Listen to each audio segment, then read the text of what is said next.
This is the August 2021 Peoria, Illinois area and national real estate update. I'm Justin, Director of Marketing and Research with the Jessica Ball team at REMAX Traders Unlimited. We're going to dive right in with this slide from CoreLogic showing the year-over-year price appreciation and just how that's accelerating. We started off the year-over-year in January and February with about 10% appreciation. And if you remember back to last year, we saw 10% appreciation and a lot of appreciation on real estate month over month.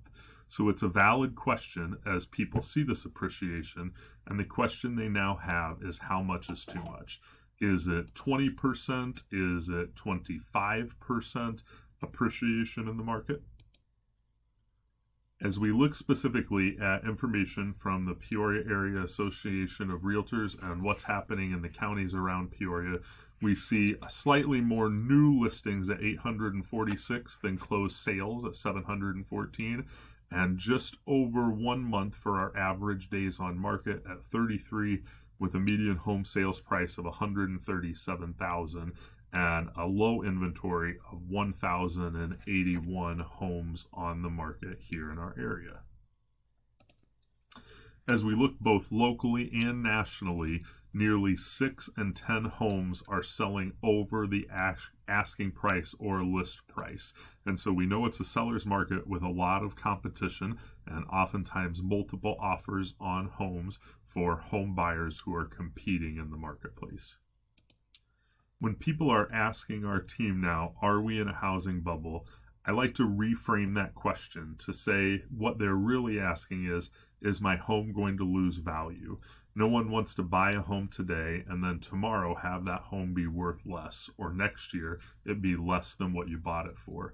I don't think we're in a housing bubble, and we're going to talk about why there are fewer risky loans, greater mortgage affordability, and that we can attribute some of these challenges and problems to the decline in construction of single-family homes over the past decade, and why those are all signs that there is not going to be a housing bubble. The founder of Zelman & Associates agrees that the likelihood of us having a foreclosure crisis again is about 0%. This quote from Dr. Frank Nothaft illustrates this well. There are marked differences in today's run-up in prices compared to 2005, which was a bubble fueled by risky loans and lenient underwriting, and we all remember that from 2006. Today, though, loans with high-risk features are absent and mortgage underwriting is prudent. This is a great chart to explain that difference in the riskiness of loans and the underwriting process.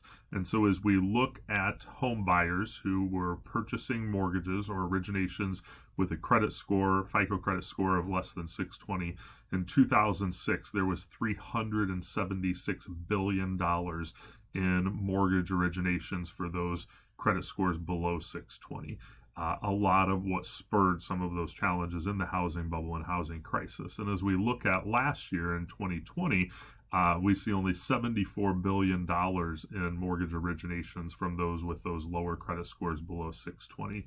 So a major change in difference in the risk for those mortgages and the underwriting processes. Sam Cater from Freddie Mac says the main driver of the housing shortfall has been the long-term decline in the construction of single-family homes. And that's the truest statement of why we're in the situation we're in right now. You can see here that for the past 13 years, we've been below the 50-year average, and there were literally more homes built in this country in the 70s and 80s than there have been in the past 10 years. And that's causing a lot of our issues today. As the pandemic rolls on, homes become so much more important, interest rates drop, and everybody wants to buy. And that's the reality of where we've been. And we literally don't have enough homes to keep up with population growth across the country, and it's fueled this spike in prices. So as we start to look forward to the rest of the year, we'll talk about those, but forecasters are saying right now, hey, as interest rates rise, prices rise, we certainly aren't going to see depreciation, but we should slow the rate of appreciation as we go forward. This chart shows that our low inventory today makes it clearly a seller's market. And I'll leave you with this quote from Lawrence Yun, chief economist at the National Association of Realtors, who expects homes to continue to appreciate.